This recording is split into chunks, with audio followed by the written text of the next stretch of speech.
What's going on, guys? Welcome back to Trapfish Aquatics. Today we're going to be talking about aquarium frames and cross braces and how important they are to the structural integrity of your aquarium.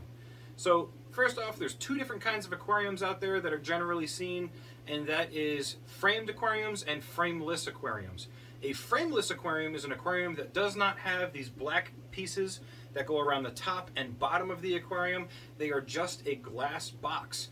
Now those aquariums, you do have to put on a pad to disperse the weight and pressure across the bottom of that aquarium so that it doesn't cause the glass to break. Specifically, we're going to be talking about the other kind of aquarium today, and that is the framed aquarium, because there's a lot of controversy online and a lot of people giving different answers, but I want to give the truth about these frames and cross braces and tell you how important they actually are. So the first tanks we're going to start off with are going to be the smaller tanks, being your like 3 gallons, 5.5 gallons, 10 gallons, and some of your 20 gallons. Most of those have frames on them. The top ones aren't as important as the bottom ones. So there's no cross bracing on those. There's no real structural integrity. 90% of what holds those tanks together is going to be the silicone. Silicone on tanks that size is going to be more than enough, more than strong enough to hold that aquarium together without the top frame. So that's why you see in pet stores that they sell those aquariums next to what they would call a rimless aquarium, which is essentially the same tank without the top frame. They do that, has a cleaner look to it, looks more professional, and usually they charge more for not having the frame on there, even though it's exactly the same thing with less manufacture time or product put into it. They can charge you a little more because it looks nicer. So essentially the top frame on those aquariums is not that important at all. The bottom frame, however, is very important because, like I said, with a regular frameless aquarium, you would have to have a pad under there to support the glass to prevent stress points and fractures in the glass. Where a framed aquarium has that plastic piece on the bottom so that all of the load is being transferred into that framework, which is then taking the load of the aquarium around the perimeter of that frame and putting it into the stand. So essentially that plastic frame acts the same way as a foam pad would under a frameless aquarium. It's taking all the load of the tank and transferring it into the stand, which is then supporting the weight of the aquarium. So those frames are very important on all size aquariums. Now, let's talk about some aquariums that are a little bit bigger and have cross braces. So let's use this tank as an example. This is my 300-gallon aquarium.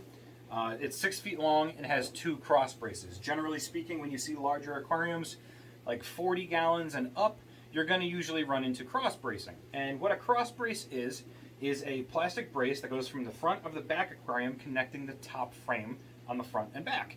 And what that does is when you fill in an aquarium up with water, it's going to put outward pressure on the glass. Now, if you put outward pressure on glass, it's going to cause that glass to bow out. And what the cross braces do is they actually prevent the glass from bowing, keeping it much straighter, which in turn makes it stronger. Now, if you were to have a missing cross brace or a cross brace that was to break, you would end up with an aquarium that looked like this. So you can see in this picture on this 72-gallon bow front that the cross brace has broken and it's actually spread apart. Now, that spreading apart is actually that front and back glass panel pushing outwards, creating stress on the glass panels. Now, that's not good for those panels at all, and essentially the only thing holding this aquarium together now is the silicone, but you're now putting stress on the silicone and the glass, and this tank is risking being torn apart by its own water weight. So it's very important that you take care of your cross braces and make sure that you don't put any weight on them or break them that it wasn't initially intended to hold. So what you might be asking now is, hey, but I've seen some older aquariums that don't have cross braces and were never manufactured with them, so what's up with that? So those aquariums were made in the early 1980s and prior, and the belief back then was if we use thicker glass, there's no need to have any bracing on them because the thicker glass is going to absorb all of the bowing because it's able to support more load, which was true for the most part. However, what they found is the glass still bowed a little bit, not as much as it would with thinner glass, but it still bowed enough that they were actually having problems with the bottom seams separating from the front and back panes of the glass, and a lot of those tanks leaked on the bottom seams. So what they ended up doing was creating these frames with cross braces and putting those on the aquariums, and that seemed to hold up a lot better. Now, inevitably over the years what they've done is they've incorporated all the cross bracing, and they've actually thinned out the glass because they're able to cut costs on thinner glass, which makes the aquariums cheaper and easier to sell because they don't cost as much.